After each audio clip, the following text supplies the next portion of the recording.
Big thing about the MTN Super. Wali yakapia musite wali yakapia.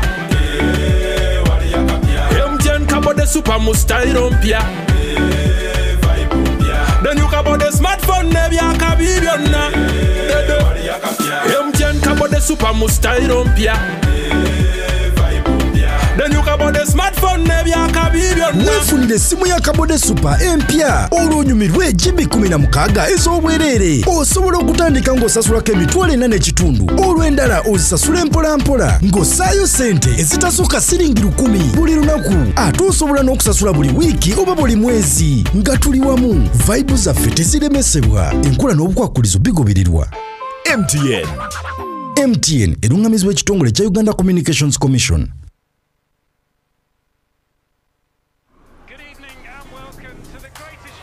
This is a people's game. They will be bubbling about this one for weeks and months to come.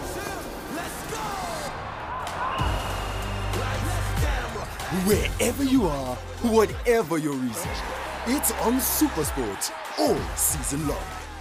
Get and stay connected to DSTV Compact and GoTV Super Plus with Kawiki available on DSTV and GoTV.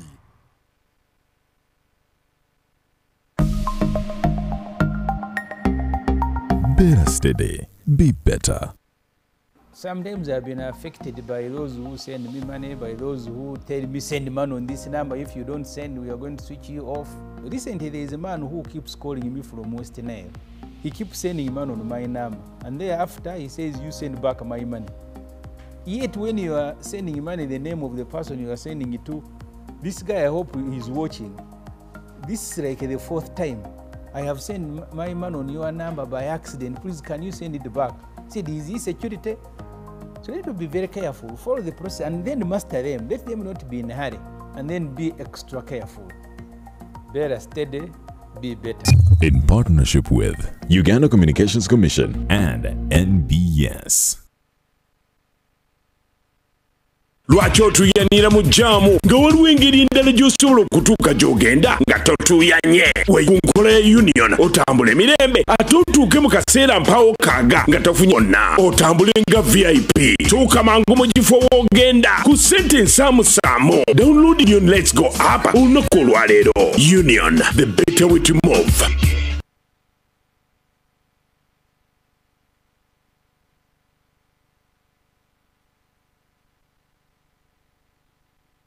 The state of the digital economy is back. This edition is bigger, bolder, and more practical than ever. On September 26th, Uganda's leading innovators, policy makers, and industry leaders will come together for one purpose: making the digital economy work for all. With conversations focused on human capital, policy, infrastructure, and cybersecurity, this is the platform where opportunities meet action and Uganda's digital future takes shape. Don't just watch the change, be part of it. Contact us for further details. The State of Digital Economy, powered by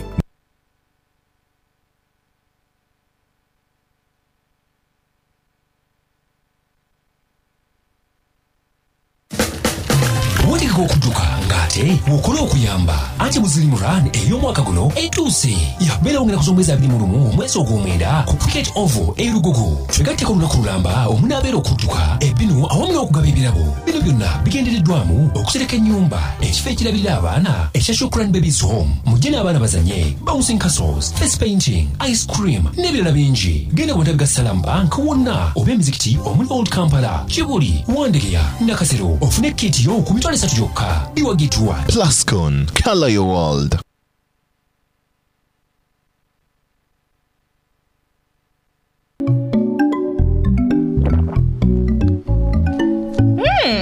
Nice place. Thank you.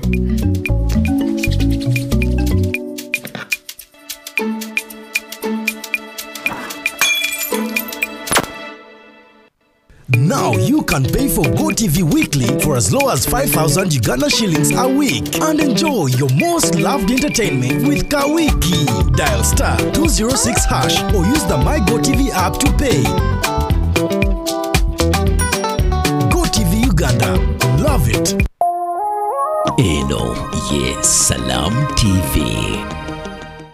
In 2021, a new idea was born. Omumanyi wa Salam TV, a platform where knowledge meets competition and dreams turned into reality. Wamma butambala bweberi nakatambala ate buddu mujawulira naye byebusoga ngate mbibuuzaako.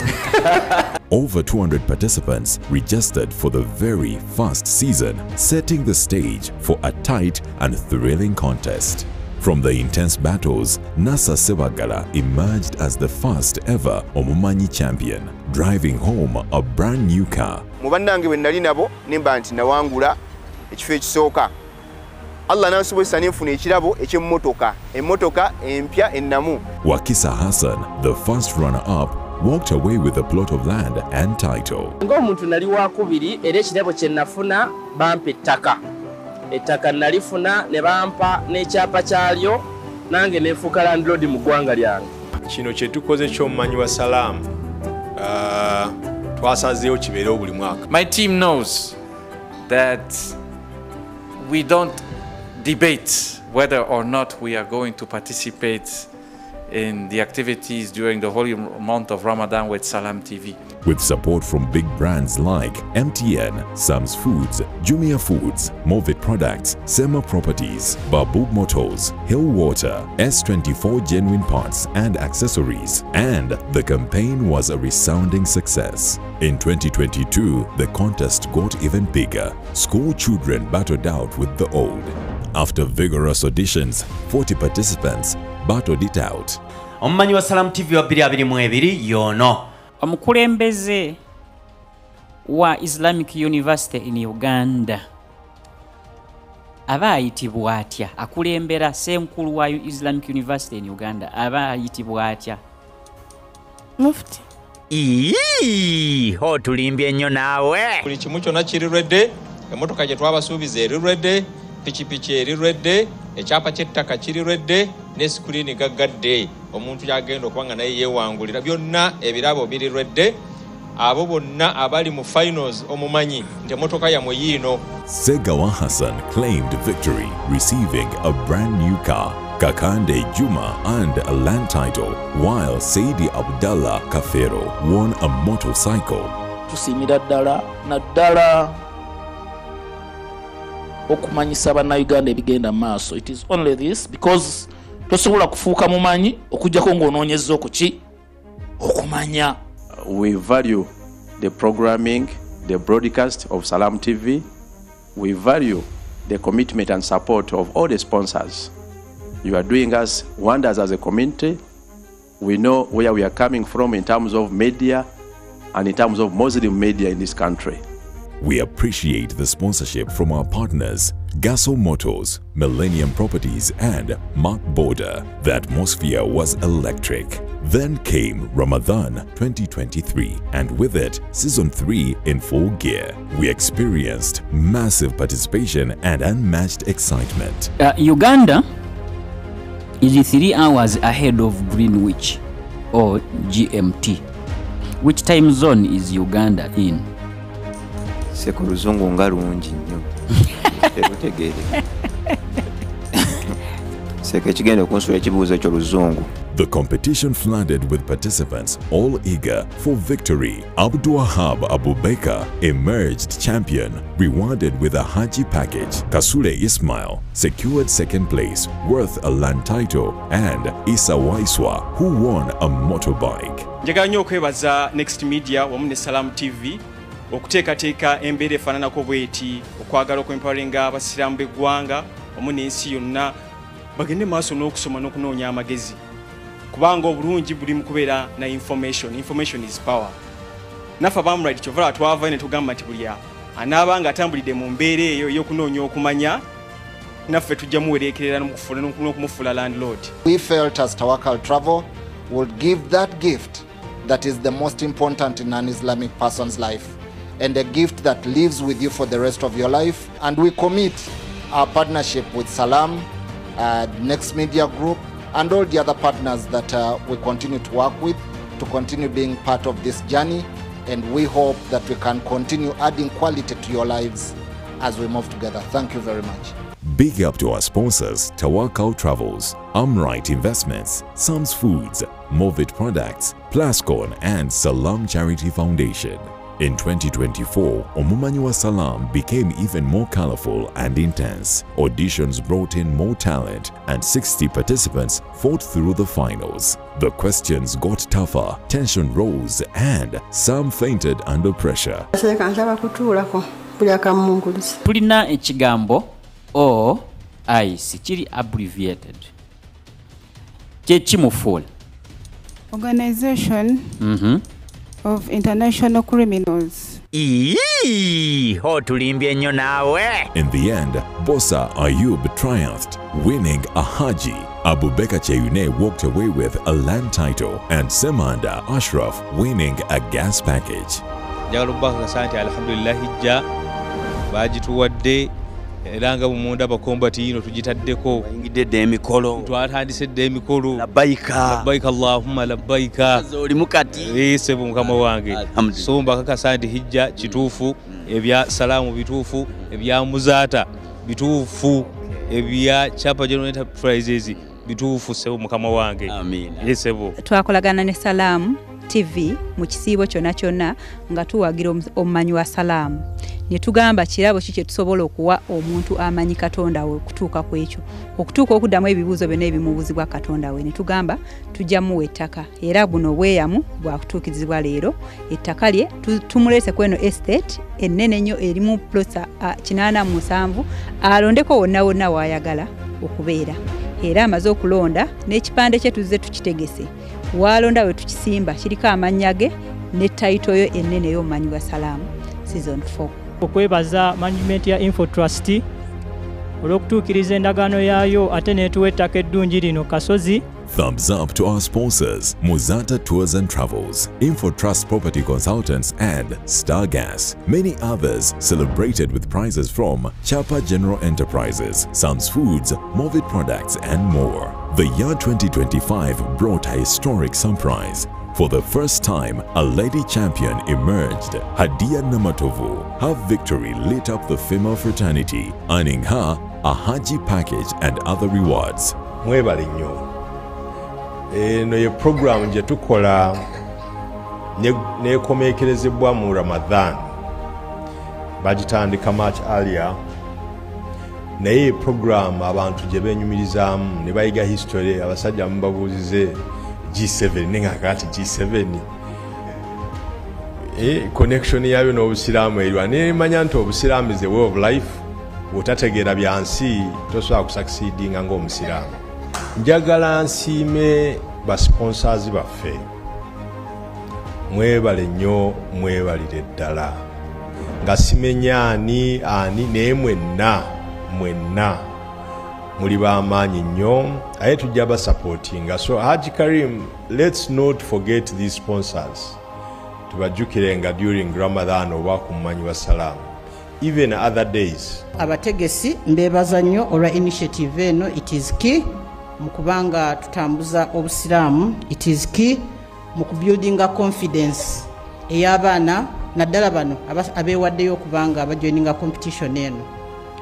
Mbaddeko ku committees ez'aba recruiters nyingi, naye ng'obuzibu abaana baffe abasomye bwe bafuna nga bakompitingira emirimu is how they present themselves.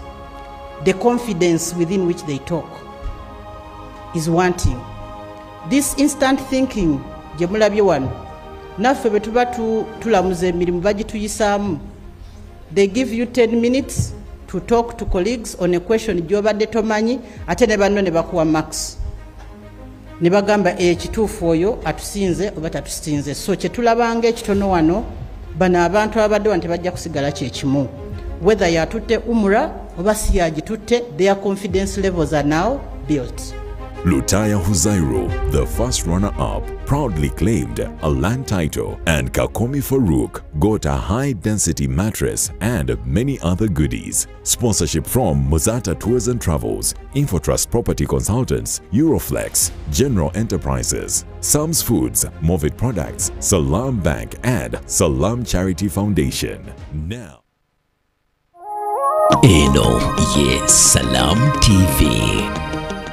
Bwofune niya okola hija ne umula looza ku kimu Tawakal Travel bano bakenkufu mu bino okutambuza obulungi wano neeri Antinyonyi 5 star okusula obulungi okutambuza abakadde n'abaliko obulemu kitundu ku bo abaana b'amasomero bana bizinesi kwotsa n'abakungu family holiday package bano bakozesa emikolo mu nkola ya nabbi entuufu Tawakal Travel bagaba visa n'okugobera ku tiketi y'ennyonyi yonna gye weetaaga basomesa wamu n'okansolinga abali mbuzibu beine kati akadinisa tekakusibira ebweru Tawakal Travel basangibwa wansi wa paaka enkadde Ben Kiwonuka Street ku magoba akeedi omwaliro ogwokubiri awo ku muzikiti wennyini essimu 0704 94 10 oba 0772 64 293 0759 58 35 oba kuba 0758 64 04 Mwali Mayambala Dr. Chikambi Seka Sebaggala ne Dr. Uzaima Tawakal Travel abo bibana bamwe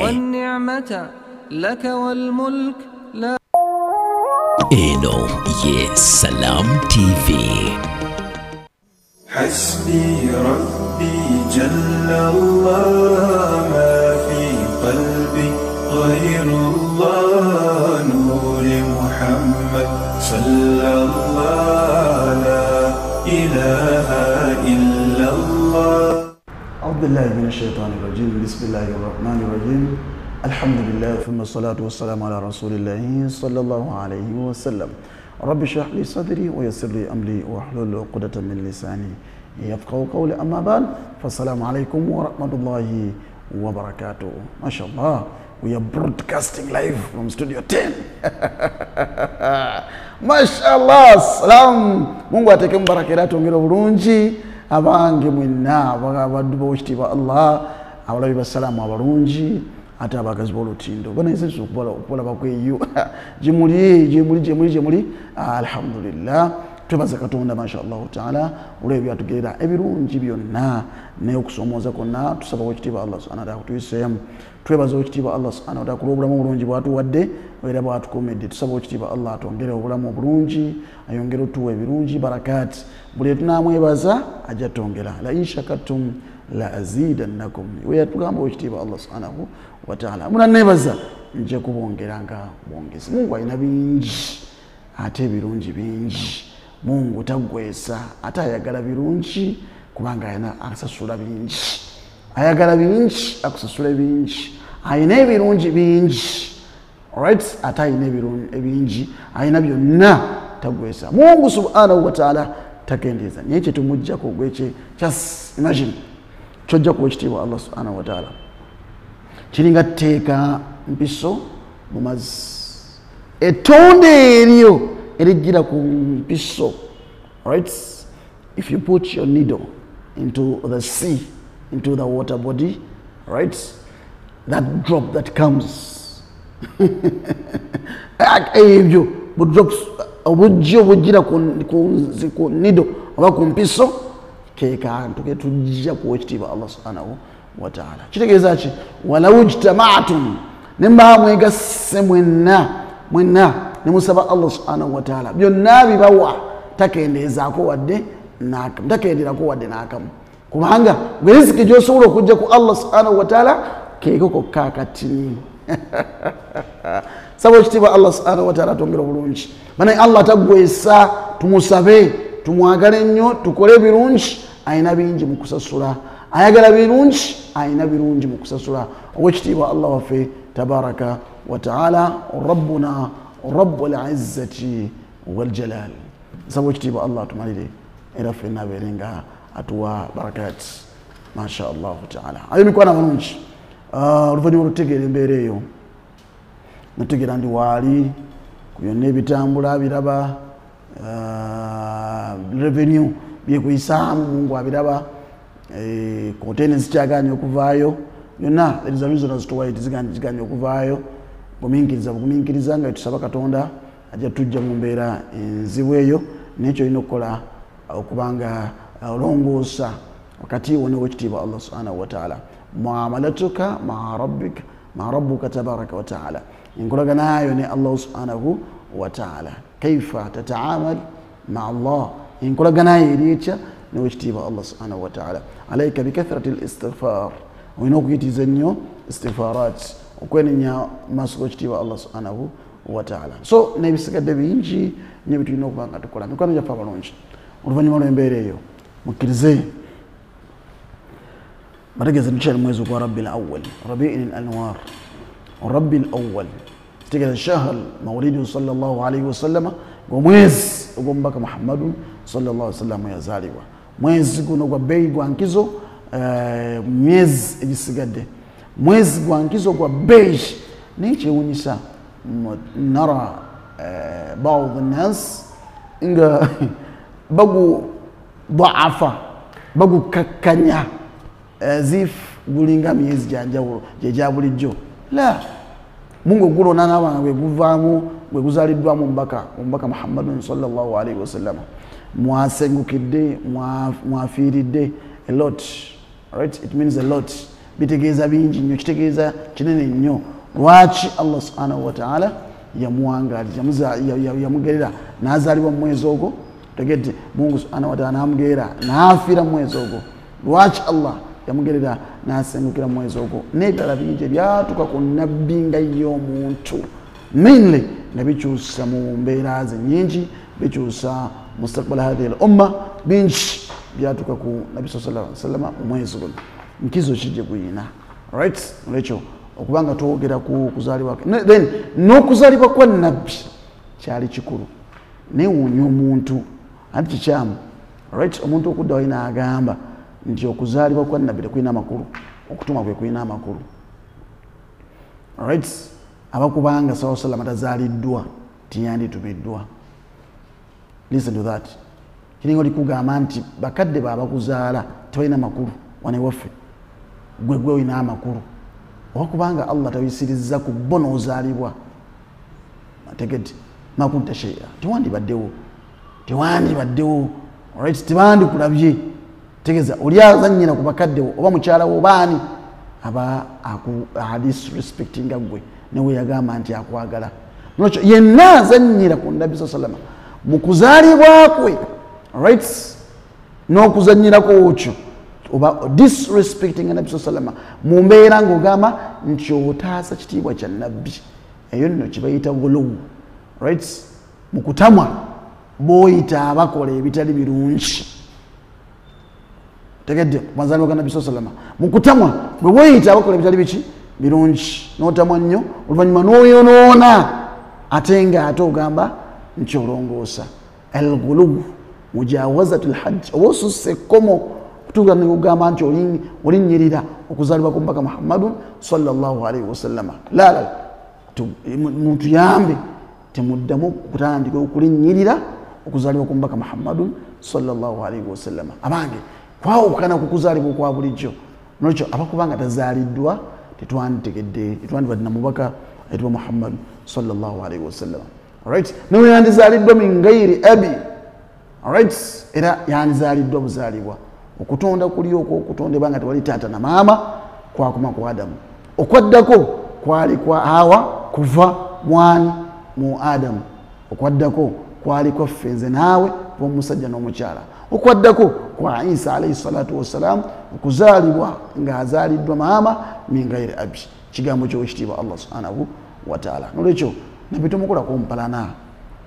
tumukola kompalana yazaalibwa teri n'omu awakanya kuzaalibwa kwa nabbi sallallahu alayhi wasallam negwe n'ofunvubira kyokuzaalibwa tekulina makulu man anta ogamba nti okuzaalibwa kwa nabbi sallallahu alayhi wasallam tekulina makulu ekyo kimu ekyokubiri dating nti oba nakuza mwezi mmeka simanyi mmeka oba tokumanyi oba omanyi is okay n'ekikulu kyonna al-ba'd kathira min al-ulama right bagamba nti 12 rabbi al-awwal ekyokubiri n'omwezi ogutegedde kale azim hadha ash-shahr ate dhalika waman yu'azzim sha'air Allah fa innaha min taqwa al-qulub nsaboddemu okutegeera aya ezo muganda wange omulungi ddala nga babitegeera ebigambo bino message genda eri abo walimu naddala abatamwe nnyo oli okwogera dhikr mawlidihi sallallahu alaihi wasallam ina wensomesa awantu awamu buli mwezi gwa Rabiul Awwal kutuuka nsomesa ku nabbi ate ne banyimusa nnyo siinawo ddalasa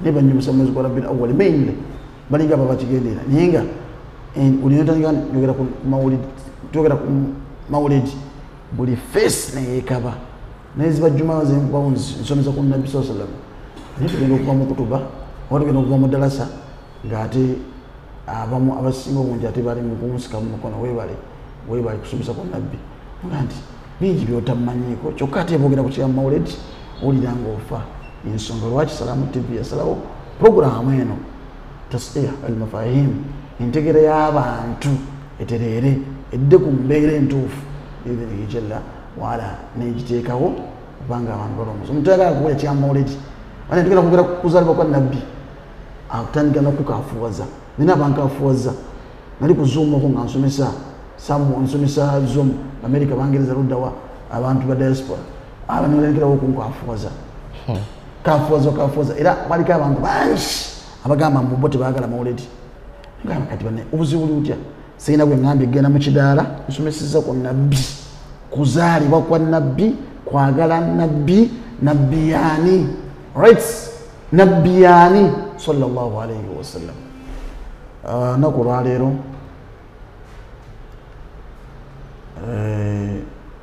luba lwa seeka w'ekitambaala seeka Ashraf Matovu bazanya n'engo nga bagiyita emmondo tara rajulun nahif fatasarihi wa fi athwabihi asadun hasur seeka Hussein yansomesa baiti eyo oba byati ezo nga ndi musinya wano yatusomesa Hussein Mwasi yali yatusomesa ku biraali ebwayisa musinya wano naye ebigambo byatugamba ne limusomesa nga asomesa ebigambo wabyogera wati biyingira mu bwongo buli omu yenna nekyo nakitegeera nnyo nakyo so nolwekyo Mungu ateeke mu baraka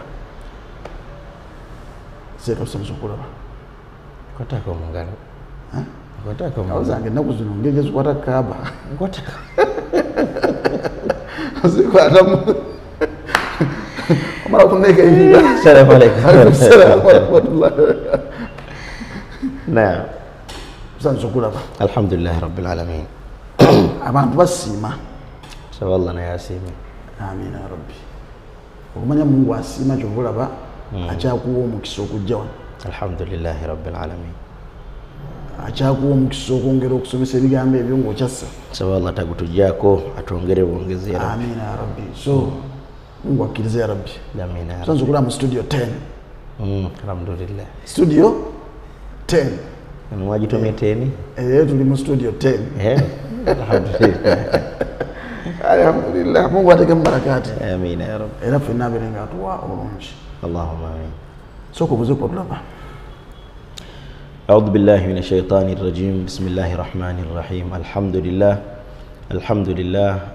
لله الذي خصنا بمحمد وأنقذنا به من ظلمات ودياجن الصلاة والسلام الأتمان الأكملان على سيد الكونين والثقلين والفريقين من عرب ومن عجم الصلاة والسلام الأتمان الأكملان على الحبيب الذي ترجى شفاعته لكل هول من الأحوال مقتحم الصلاة والسلام الأتمان الأكملان على من فاق النبيين في خلق وفي خلق والله ولم يدانوه في علم ولا كرم فكل الأنبياء من رسول الله ملتمس غرفا من البحر أو رشفا من الديم فعذرا يا سيدي يا رسول الله إن قصرت في وصفك حقا فإن وصفك لا يوصف اللهم ربنا صل وسلم وزد وتفضل وتحنن وتمجد على هذا النبي الذي تم معناه وصورته ثم اصطفاه حبيبا بارئ النسم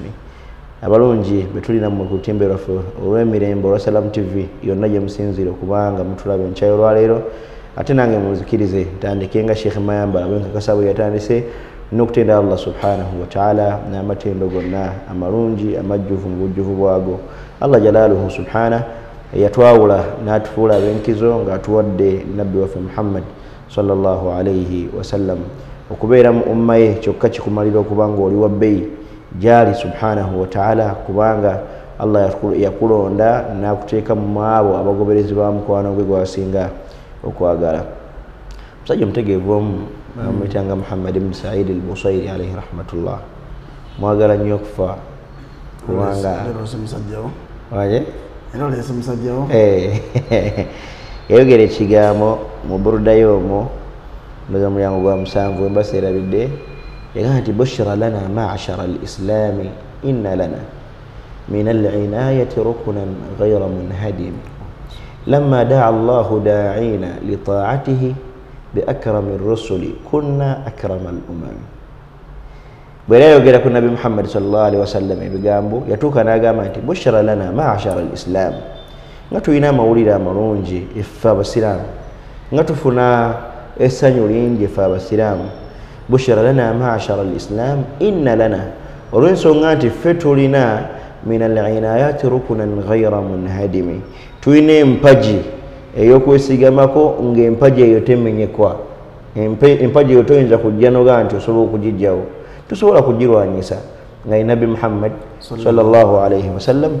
Era omusajja n'agamba nti lamma daa Allahu da'ina li ta'atihi, Allah bwe yamala okoola ebitonde byonna okumugondera, bi akrami rusuli kunna akrama al umami, olwa Nabi Muhammad sallallahu alayhi wasallam okuba nti ye mukwano gwa Allah asinga yasinga okubeera ow'ekitiibwa ewa Allah, naffe Allah nafuula nga yeffe umma esinga okubeera ey'ekitiibwa kubanga tugoberera nabbi oyo sallallahu alayhi wasallam alladhi huwa akramu rusuli inda Allah, asinga okubeera ow'ekitiibwa eri Allah subhanahu wa ta'ala. Kitumalira bumalizi okubanga tumwagala, okubanga tetumwerabira, okubanga alina ekifo ekyokumwanjo ekikulembera mu mitima gyaffe ng'abakkiriza. Ebigambo ebyo byogera mu aya ne hadisi tubitegeera mangu. Niwo obisa mu buruda zo. Era byonna buruda egoberera Qur'an, tewaliwo teyina mukyo kyawukana Qur'an na sunna. Obisa mu buruda zo abamu tutamwa. Ate mutamwa naye owulirizanga ebigambo n'olondamu. Naye kati njiwulidde nga temuli mu kagambo. Temuli buzibu. Temuli buzibu. Kubanga bye bigambo bya Qur'an. Nga tebuzibu bujjirawo nga mpomereza. Bushra lana ma'ashara al-islami inna lana. Era nawo byogera ng'obivunula. Awo wajjira buzibu. Kati buzibu bujjirawo. Simanyi. Oba buruda. Nawe tomanyi. Oba buruda. Nange simanyi. Ndabirawo ng'abantu bakigambo mu buruda. Mu buruda ate buddayo n'ogisoma n'ogiwuliriza. Buruda yo Allah y'ekyamagero kye yagiwa. Buli atajagala bwaddayo n'agisoma n'omutima ogw'okumanya ate ajagala nnyo n'okusinga abadde bagisoma. Kubanga nawe wotyo wali byosinga wallahi wenali wali musalafu bye twasooka nnyo ozatawo yani yali omusalafu nze bakitange bonna abakyali abalamu abamu bakyali naye tusaba Allah abalaga amazima mpola bajja kujja, abamu Mungu yabajjolola naye ng'ate baali batandise okubiraba ng'era oba oli awe bingi bigenda bikyuka mu bo. Naye tusaba Allah subhanahu wa ta'ala omulungi abasigaddeyo Mungu ayongere okutulaga amazima n'okutunywereza ku mazima ago tugakolereko ya Rabbi. Amina ya Rabbi. Abantu bali kusinga kaseera kano. Lwo nali e Makka ne mpulira abantu nga basomesa ebigambo nno nga byewuunyisa. Obugambo bubiri bwankwatako ne bitegeera mu mbeera ndala. Oli yatugamba nti okuzaalibwa kwa Nabi Muhammad sallallahu alaihi wasallam tekirina makulu. Tekirina makulu. Tekirina makulu. Okutumwa tekirina amakulu. Subhanallah. Omulala n'atugamba ekyewuunyisa ne babiteeka mu kamera. Naye kati Big X wejja nejjayo enankani ng'oli asomesa okuzaalibwa kwa Nabbi sallallahu alaihi wasallam ate n'agamba tekulina ki makulu. Big X nga yesaawo wabeerawo okubaganaawo kunene. Big X nga yesaawo mu X ogunene naye ng'ekulembedde musalaba ate yeeruŋŋamya ate abaki abasiraamu astaghfirullah naye ng'ekulembeza ki baseeka abalina okutamwa nze babirowoozeeko kabula nga tunnaba kubaako kyoyogera. Oli mu kamera nnene ate ng'olina following nnene n'ebisigadde nawe okimanyi kabenje kikooleeta mu umma eno. Owokubiri yayogera ekigambo nagamba bwe tulina musayira mulundi gumu bawulama la ilaha illallah bawulama bagamba nabbi tulina musayira mulundi gumu mu buwangazi bwaffe nti eriyo bawulamu abagamba nabbi asalibwa mulundi gumu tulinda bawulamu abantu oyo nange mbadde njagala atuweeyo omu yekka omumanyi omu yekka eyagamba bwatyo weetaaga musinkana kwogerako naye ku nsonga eyo abantu bwe batyo beetaaga buli buno musinkana nga si byakuddamu kuki ku kamera okula butuuzi wansi nebeera nga kaseera ka julusa elemiya jalsat elemiya tebakkiriza basobola okukkiriza buli otugezaako okuteekawo mediation wakati waffe nabo anedda kati kyokola ogenda bugenzi wa muntu ng'oliwo ogwo nomugaa nsaba kukulaba naye nkikozeeko nsaba kukulaba nsaba kati okiddemu nsaba kukulaba n'okubira seekawo ayinza oba kusomesa nako mugaa nseeka nsaba kukulaba amannya gayinze gundi ku nsonga kiseeka nsaba kukulaba zakujja kubuuzaako tuuka muwe salaamu mwebaze kusomesa nga mwebale tusomesa abcd naye waliwo ensonga nje sitegedde nze nga nze njirinakuwe nti kuba abamanyi ye batyo ebaali akadha akaanu ulamauna al ajila abakulembera radiyallahu anhu tegedde allah abasaasira abasiime nomugamba abcd tegedde naga nti wetuvunyumamwe wano kwazi osoma rasail nga oli agiwandise etuuka kwoli nesigala nesooka era asooka nagikonda esinga tanabagita kubuna bantu naye wano byetusomesa ojja ku muzikiti oba mu kamera ebegenda kubuna bantu ate baleme gitegeera message naye musooka nemutererezeeyo agenda okujja ofulumya ekiddako nga aluŋŋamya oba gwe yenna kabeere nti akutya tayagala kutuula naawe bajja kutuula naawe etasubiri nasalullah salamata walafia nandi seeka oli luddawa mbadde nsaba kukulabako nina ensonga nyo okwebuuzaako ndi bwumu nga nze asibaza teri atagenda kuwuliriza طيب الحمد لله وصلى الله تعالى على سيدنا محمد ayolwaleero olina ebibuuzo bibiri byoyogeddeko wadde njogera bwogezi ndipootinga bulipootinze nshuba ezo zeetaaga okuzoogerako ekisookera ddala nabbi muhammad sallallahu alaihi wasallam njagala okusaba abalungi abatulaba buli omu alwana okulaba nga nabbi yakulembera ku mutima gwe obantegerekisi atya nabbi buli omu alwana okulaba nga nabbi gwasinga okwagala ku mutima gwe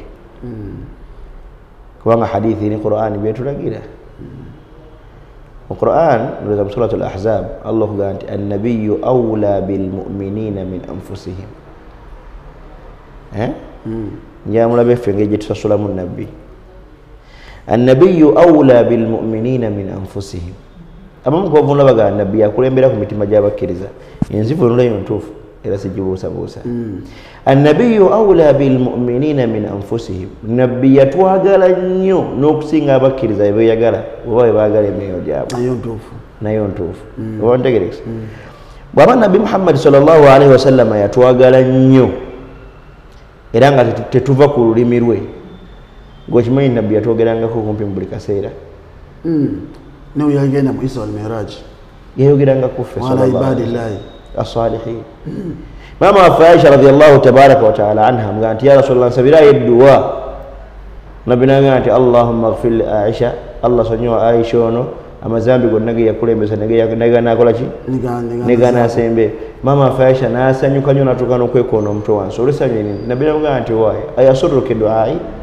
الدعاء يبسنيو سيزاني يكتوى كويو ليفو نبينا نعم يا رسول الله نبينا قالت والذي نفسي والذي نفسي محمد بيده وبقى والله والبشر اللي شمكوا ببنين نبي ليلى نانت إنها لدعوتي لأمتي يدعوا يعني جين سمرا abantu ba umma yange abekibiina kyange buli luvannyuma lw'oswala lwonna gyensala ekirala nabi muhammad sallallahu alaihi wasallam la yansani wala yansaka fi lyawmi 5 marrat yayita kwerabira lunaku gwakulaba naffe abatudde mu lunaku emirundi emeka ekitono ennyo etaano buli sola ya farada ekitono nga wakiri yakwogerako etaano naye nga tuneriwayo endala weziri nga nabbi Muhammad sallallahu alaihi wasallam atulaga enkizo ffe gye tulina an ashabi ku basahaba be bwe kijja olwaleero nga nabbi yatwagala ku that level ate ffe ne tukyanga level yaffe y'okwagala nabbi tennaba kusembera neeyo ndaba nga tuba balyazaamaanya ku nabbi bwe nsabira abatulaba mwenna abalungi buli muntu yenna yeebuuza ekibuuzo ddala mu mutima gwange nabbi Muhammad sallallahu alaihi wasallam mwagala kyenkana ki basahaba ridwanullahi alaihim abaatukulembera bo kyabeeranga mu bigambo era ahadithi nyingi tuzisoma nga sahaba yabeeranga ati bi abi anta wa ummi ya rasulallah bi abi anta wa ummi ya rasulallah nina muge nawulira vunula hadithi emusiki nagamba nti oli alayira kitaawe nenyina ndayira taata wange nenyange bi abi anta wa ummi ya rasulallah basahaba bangi bakyogera nga tekwalinga kulayira naye kwabanga kuwera mu maaso ga nabbi nti ya rasulallah okufuna obuzibu taata wange ne maama babufuna naye nga tobufunye wendigwa oligwa nga bwe kino olwaliro ku baganda kufa abaganda wendigwa oligwa ali kasukira embazzi ndigikwata nenjigaya muganda ate ababitegeeza atabitegeeza abasi muganda wadayogera luganda babiraba wano ekayunga mweno mugamba ababitegeeza naye ffe tuba tubitegeeza oye muganda abakitegeeza kati yogera ku nze gaa nti ono ye muganda mbadde nyola ku muganda ati nze ati mbadde soyogerako nti nga ffe abaganda statement yange nze njagala okole bwoti nedda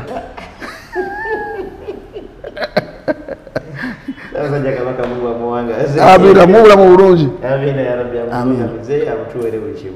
idhan arasulu sallallahu alaihi wasallam alina okuba nga before yaffe ate tumwagala nnyo n'okusinga bwetwagala saabasajja ekyo kyo kituufu owantegerekesa tewaliyo obuzibu kwagala saabasajja era saabasajja kabaka wa buganda lahu makana fi qulubina alina ekifo mu bitukuba byaffe nze tumwogerako bubiwendi nze akasukira saabasajja embazzi nga bwe nkugamba oba gikasukidde nze gigayagaya emutuukako etyo tuba tukola ki ng'abaganda tuba tukola ki tetuyinza kugayala ku saabasajja naawe tujja kubuuza byaliwo 29 wali luddawa wakati fe abaaliwo 29 naye kyenjagala abantu bamanye nti omukwano ogwo gwe tulina ku saabasajja ate ku nabbi gulina okubanga gusingirawo ddala sallallahu alaihi wasallam naye olwaleero abawalimu naddala fe abali mu saaha mu fiiridi y'okusomesa abantu tubasomesa kwagala nabbi oba tugezaako ate kubeesambya kwagala nabbi ekyo nakyo kibuuzo sheekhe waliwo irimu gye weetaaga okusomesa naye bwesooka weebuuze ddala abantu b'ensomesa irimu eno yastafiduuna minhu am la yastafiduun kano kaminzaani bakafune byetusoma bingi mu kilaasi natusoma okuva mu nasary naye byetusomesa ku byetusomye byenkana ki mu mizikiti nti byetulekayo bingi tegedde eri mu syllabus gye baatukolera bingi nnyo byetulekayo ne tujjayo ebigwanidde okukola ki naye olwaleero abantu buli kimu kyonna kyonna omuntu ayogera kyayagadde ne batuuka n'okulengeza omubaka muhammadu sallallahu alaihi wasallam wenkanidde bwe batyo محدث العصر الشيخ وفي المنوم ساسر رمتانا محدث مصري رمتانا الشيخ الكتاني هو الكتاني هم يمجر لما ذكا ويفا اللي مسجل بكل ما كوزنا ايه من يبدو بان مساوي حديث يتنا معه هم يموا مسجل مساوي حديث لا لا بقى كيراني ونقول مو tuba tuli naye mu mulika shahriya gyetwabeeranga emisiri omwezi nambuuza ekibuuzo naga nti ya rasulallah naga nti ya sheikhana sebo sheekhe waffe bakadde banabbi bali muliro bali mujjana sheekhe nayanukula ansi ennungi eyasanyusa yagamba nti bw'otegeera nti bali muliro maatha tastafid ofunamu ki bw'otegeera nti bali mujjana ofunamu ki natugamba nti ya jamaa waliwo irimu nga ilmu la yanfa wa jahlu la yadur obutagimanya tekikosa awo kugimanya tekigasa tekikutereyo onzibu enolidde bulungi waliwo ekintu nga obutakimanya tekikosa ate nga bwokimanya tekirina nnyo nsonga owantegereka akati emizaani abawalimu gyoleraga okuba nayo nga sunna bakwogera ddala bino bingenda okwogera هل الأمة المحمدية صلى الله عليه وسلم تستفيد؟ watu Imam Malik yakolanga ajja nomubuuza ebibuuzo nakuddamu ansa wezityo Sheikh kyekisinga aba wali mutuyige tusomesa ki naye olwaleero Sheikh Mayambala nga bwogambye oli okusomesa bonna bagaa nti abange nabbi noba wamusalirako omulundi gumu mu bulamu bwekimala ntegereza omutima gwange oguzimba kwagala nabbi Muhammad sallallahu alayhi wasallam oba onnyongerayo wala hadisi ondaga nabbi nti nabbi wa bulijjo etakunyonyola hadisi eyo ngojiga nene aya ya ayu alladhina amanu sallu alayhi wasallimu taslima ngate inna Allah wa malaikatahu yusalluna ala nabi ekyo no kigendeera era Sheikh wa fayra somesako aya kigendera tikiri maadhi naluga nti inna Allah ye Allah yennyini is present ye kenyini ye Allah yennyini wa malaikatahu ni malaika ze yusalluna ala nabi istimrar ekyo kiri ala dawam kyalubeerera kati gwe nojja nongamba gwe nogamba nti wabanga Allah akikola buli kaseera nze siina nnyo nsonga nga ibada yokka omuntu simanyi nga ibada yokka Allah gyegattamu naki n'abaana Adamu kikulaga bukulu bwayo ibada yokka Allah nagamba ya ayuha alladhina amanu abange mmwe bannayuganda abakkiriza sallu alayhi musalire nabbi wasallimu taslima musukke nawo olusalira musabire emirembe ate musukkeewo eyo no amuru Sheikh sallu alayhi Allah lagira naye Allah bwe yali ayalagira Sheikh ofu yatugamba ekigambo tutwali tumusomako tafsiri yatugamba nti Allah bwe yali ayalagira tulina okwetegereza Qur'an ntegereza yali asobola okugaa nti ya ayuha alladhina aslamu nabange mu abagolayo abasiramuka naye Allah yagaa nti ya ayuha alladhina amanu imwe abakkiriza sallu alayhi Sheikh natugamba nti oba oyagala opimapimanga obukkiriza bwo ddala nsembedde mu bakkiriza nkyali oba nabbi musalira emeka mu lunaku kyekikuwa levo y'obukkiriza bwo n'omanya ddala ntuuseeyo basinaba kubanga Allah yakoola abakkiriza yasoboga nti ya ayuha nnaasu sallu alayhi abange mu abantu yasoboga nti ya ayuha alladhina aslamu abange mu abasiramuka kubanga urusila nga rahmatan lil alamin nabbi w'abantu kaffa abantu bonna obategereza naye Allah bwe yalaga ya ayuha alladhina amanu abanaamutegeera abanaamukulembeza mu bifuba byabwe abanaamwagala okwagala okwaddala beba amanu bebakola ki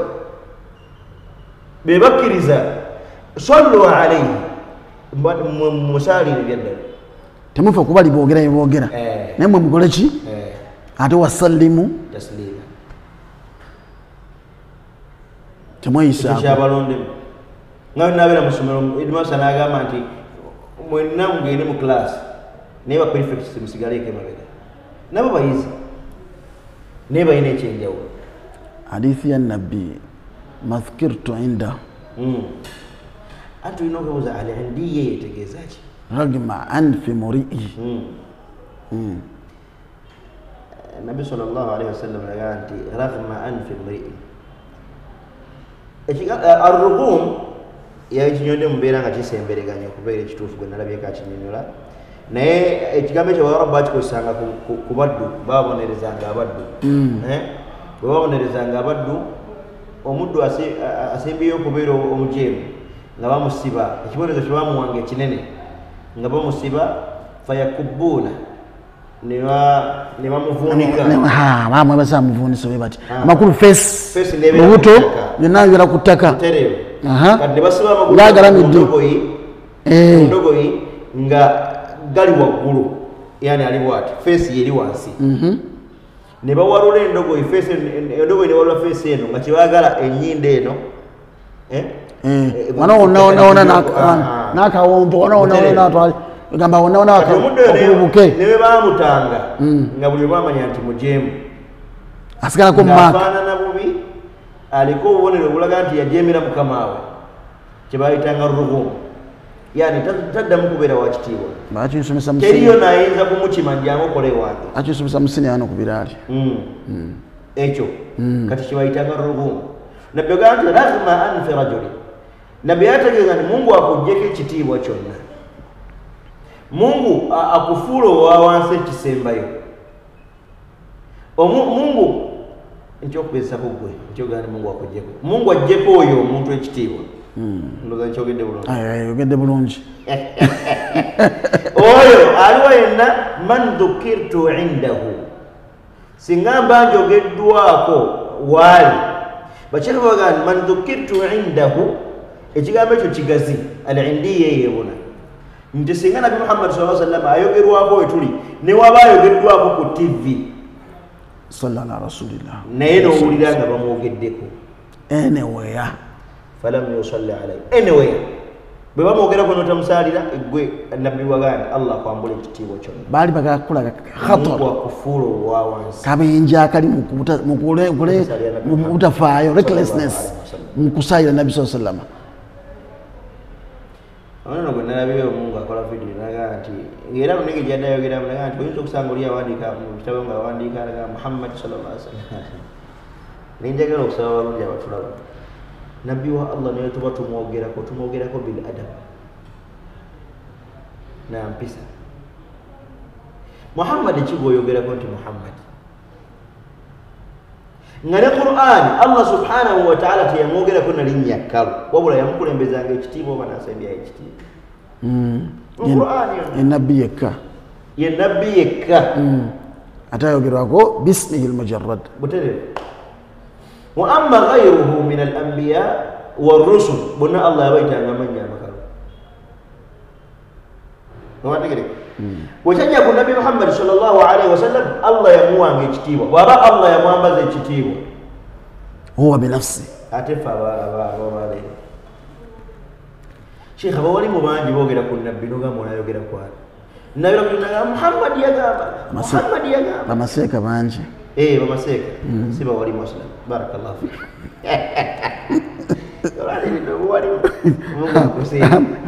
Bamaseeka bangi olwaleero oli ayimirira mu kamera nga muno, oba n'ayimirira ku kituuti gy'ayimiridde n'agamba abantu byaba Muhammad yagamba. Muhammad ki?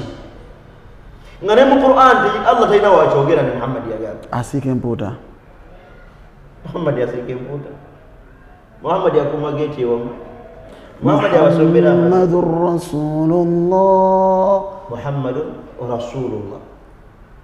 Wama Muhammadun illa rasul.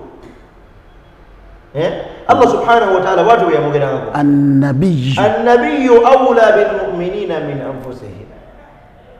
Twogera kitiibwa kye Allah yamuwanga ekitiibwa, naye fe olwaleero tumwogerako tutya? Abalungi abanda olwaleero bwe tuba tumwogerako mukama waffe Nabbi Muhammad sallallahu alaihi wasallam, kitukakatako okubanga tumukulembeza ekitiibwa obanga tusembyayo ekitiibwa. Yogera mu bigambo byogenda mukama waffe Nabbi Muhammad sallallahu alaihi wasallam, omubaka wa Allah alayhi afdalu salatu wa taslim. Nabbi wa Allah yagamba ebigambo ebifaanaganako bityo naye oleme mukama nti Muhammad yagamba. Muhammad ki? Muhammad ki? Olulimi lwo terulinaamu buzito bwonna ku Nabbi Muhammad sallallahu alaihi wasallam. Allahumma salli wa sallim alayhi. Idhan bwe tuba tumwogerako sallallahu alaihi wasallam, okumusaalira kiwerekere okumwogerako n'ekitiibwa. Wamala okumwogerako ni mukama waffe Nabbi Muhammad sallallahu alaihi wasallam. Buli otusaalira Nabbi Muhammad sallallahu alaihi wasallam ne woba kale gw'ogamba nti kimala omulundi ogumu noonya obulungi obudda gy'oli, kubanga bw'oyogera ku Nabbi n'omusaalira gwafunamu. Hadisi Jibril yakka nemusiŋŋaana sallallahu alaihi wasallam ngaali wali mu kifo ekiyitibwa Masjid Sajida Madina wennyini awo, nemugamba nti Mungu akuwadde ekyebbeeyi ti aha, agamba nti tugenda kuwogerwako wonna, oli naakusaalira okuleka nga Allah subhanahu wa ta'ala amusaalira ensaalira nemmeka, amusaasira ensaasira 10, akusaalira omulundi gumu. Era Nabbi sallallahu alaihi wasallam Allah kyeyamuwa n'ateeka ekyenyi ku ttaka okwebazaani, ne bazimbawo masjidi eyitibwa Masjidi Sajida. Bw'aba Allah subhanahu wa ta'ala akwogerako, Mungu n'akuteekako okusaasira kwe, Mungu n'akuteekako baraka olw'okuba oyogedde ku Nabbi Muhammad sallallahu alaihi wasallam omulundi gumu, n'akukolera ebyo gwe noga nti bannange nabbi niwe bamugerako gumukimala la ilaha illa al-imam as-sakhawi fi al-qawl al-badi' al-imam as-sakhawi yani wajta al-qawl al-badi' naam bwera yogera yagamba nti aqallu ekyandibadde omutendo omutemwa oba ndoza luganda otuufu omuwendo ogwanisaanye okubeera omutene ennyo ogusembayo ennyo ku buli mukkiriza yenna okwogera ku nabbi muhammad sallallahu alaihi wasallam fi lyawmi wallayla mu 24 hours ekyandibadde ayogera nnyo ku nabbi ekitono ennyo yagamba nti thuluthmiati marra mirundi 3 at least mirundi 3 at least ne kam dhakalta ne inzidta fahuwa khair bw'oyongerako ekisinga ki gwakamusayira emirundi emikolo nako olwaleero wakamusayira emirundi emika sallallahu alaihi wasallam sigamba mutahiyatu tugamba ng'otuddaawo wati allahumma salli ala sayidina muhammadin nabiyyi al-ummi wa alihi wa sahbihi wasallam amu yangamba jjo ninawe nayengandi yagamba nkamaafe nabi muhammad naga sayidina muhammad nga shekhe lwaki okozesa sayidina wallahi niwenjogera shekhe seyogeza bweyogeza yekingamba ate seeka shekhe seeka simuwalimu ndoza leero nemugamba shekhe kalinamu obuzibu bwonna akasayidina allahumma salli wa salli wa barik nzikiriza nti mukama waffe naye okubanga okyogera no nga nti okkiriza nti mukama wo nti toyagala nkimuyite sayyidul khalqi ne mwana waba yennyini yakyeyita nani ana sayyidu waladu adamu wala fakhr nja nabbi yayita yagala nnyo ku la taturuni yayita yagala nnyo ku musukulu kati abo muyise allah ne mwana nti owaaye bwe muyita mukama wange mumusukulumiza ku ki ne nga kyokubiri nabbi yayita yagala kumusukulumya ku ki emizaani ya nabbi eri kwani omuntu wa bulijjo olwaleero sagala kunsukulumya toyinza kunsukulumya kumulangira owategereki buli omu alina levo ye nze levo yange toyinza kunsukulumya kuki seka bakasambe kuseka bakasambe toyinza kunsukulumya kuseka mondo oba tegereki wewe ku shekhe mungu amusime radiyallahu taala anhu mungu amusime shekhe waffe nogaa nti subhanallah nobaako omunene gonsukulumyako awantegereke nze kunze laza turoni ero kigamba abayizi bosomesa kati bannange temunsukulumya ku shekhe kwedi teacher shekhe wange namusomesa yansomesa era bagenda okulaba ng'okaddasa twalina shekhe waffe omu nga tugenza okulambula okukola ziyara ku ntaana ya shekhe we entaana ya shekhe we bwe twatuuka webaziika shekhe obasaleka baziika naye bwe twatuuka webaziika shekhe we shekhe utava mu motoka najjako ejjubba najjako enkofiira najjamu engatto takriman wa tashrifa wa ta'ziman ne tumubuuza shekhi naga nti nze shekhe wange teyandika na bino obategereke mumufunze shekhe teyandika nga ndi mufuti ammanyi nga nze bwe mba ngende wa shekhe ate sigenda na bitiibwa olaba shekhe tawaddu'i n'okubanga omuntu allah yamujjulula dda naye akimanyi nti oli asigala shekhe we owantegereke nabbi muhammad saa sallam gaa la taturuni bannange temunsukulumya kumusukulumyawa era kwani nze ku baana bange eka niwonsukulumya kuba ndi kitaabwe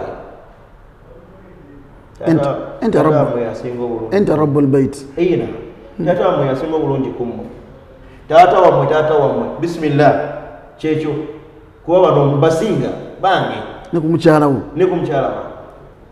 naye ate bw'otavaayo n'ofuna omunene gwongerageranyako ne bayita minzaani nti gundi yenkana ne gundi ng'otaddewo nze ku mulala owantegereka Sheikh Hatim Nomani wamala tukutumiddeko nnyo al-Khalifa sebo shekhe yantuma erinnya ya Ibn Kathir alhamdulillah naddeko ne Ibn Kathir Sheikh tukutumiddeko nnyo Sheikh Hatim Nomani wamala al-Khalifa abaita mikono gyegata obaolyawo mwafunamu oyo Khalifa yekka bwe tulina mu Uganda Sheikh yandaba mwaka gwa 2000 ndowooza 2014 nkyali namutonera bwendi naye bwe nayogera ebigambo naŋŋamba nti okuva n'olwaliro Ibn Kathir Allah msasi nendowooza yakyerabira wayitawo ebbanga ndoza yali 2018 embasa erabidde oba 2019 waliwo hafula yali ewaayise bwenamusanga bwenti Yabna Kathir naye nsoma na Madina aba okyogeddewo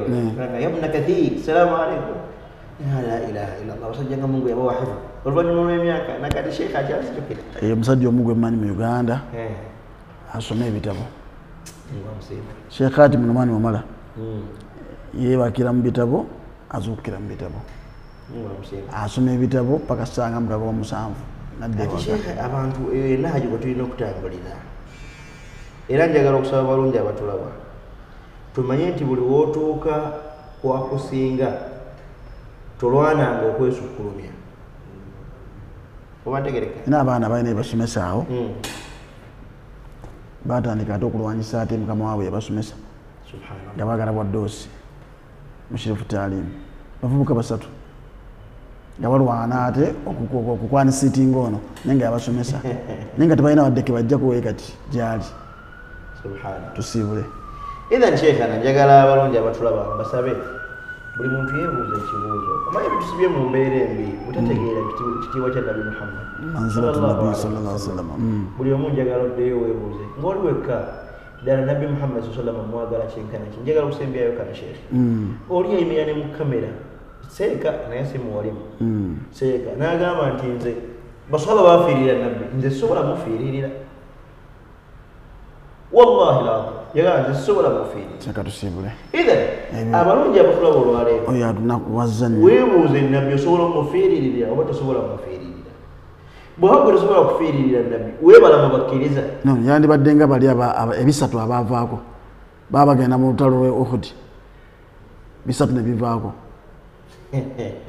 yali yawukana kubali ebisatu yes asimba that Allahumma rabbana mla qulubana bi mahabbati sayyidina rasulika amin ya rabbi tukusaba Allah mulungi juzeefu yafu kwagala nnyo nabi Muhammad sallallahu alaihi wasallam Allahumma rabbana mla qulubana bi mahabbati sayyidina rasulika sallallahu alaihi wasallam amin ya rabbi tukusaba Allah juzeefu yafu kwagala nnyo nabi Muhammad sallallahu alaihi wasallam اللهم ربنا املأ قلوبنا بمحبة سيدنا رسولك صلى الله عليه وسلم تكسب الله جزيف ويفوق وقال النبي محمد صلى الله عليه وسلم اللهم ربنا أحينا على ملته تكسب الله توانغا رزقنا ذكر زي وتوفنا على سنته وتجري لكم قلين توفو ربنا واحشرنا في زمرته تكسب الله تزوك زي نتريم تبينجتي وادخلنا الجنة بجواره صلى الله عليه وسلم وتينجز الجنانة حيث السجل النبي محمد صلى الله عليه وسلم وصلي وسلم على سيدنا محمد عبدك ورسولك النبي الأمي الحبيب العالي القدر العظيم الجاه وعلى آله وصحبه وسلم تسليما كثيرا وسبحان ربك رب العزة عما يصفون وسلام على المرسلين والحمد لله رب العالمين زي ما تباشروا بزنيني والسلام عليكم ورحمة الله وعليكم السلام ورحمة الله وبركاته أكرم دوزو بيو دبيان نبي نكسا بني دوغي نمو السلام Mungu atuwa bulungi era saba Allah mwaha guno akiramu ne bannabala Mungu asoboze tugendeke Makka ne Madina saba okitiibwa Allah subhanahu wa ta'ala asse baraka munafu omugole Sheikh Samaha Allah atekemu omukisa mu mukolo byonna kugondeza byonna ebitambula tusaba okitiibwa Allah subhanahu wa ta'ala bigonze ate n'omugula mutiramu omukisa n'obulamu bwonna obuddako obwo Allah akuwe riziki ne zadde ddungi Allah akuwe bigenda okugasa nga gw'ogasizza bakadde bo ne bajjajjaabo Allahumma amin tusaba okitiibwa Allah akkirize edduwa yaffe Allahumma amin mukkirize mikwano byaffe abalungi oluvannyuma lw'embeera eyo ate tulekere ku Tawakkal Travels ngenze mu office Tawakkal Travels ayagala yenna okunsinkana ngenze mu office Tawakkal Travels essaawa zino Tawakkal tuli kubako package ayagala okuba ku simu 0752 868686 oba 0701 941001 Tawakkal Travels tusinkana inshallah olunaku olw'enkya assalamu alaikum حسبي ربي جل الله ما في قلبي غير الله نور محمد صلى الله إله إلا الله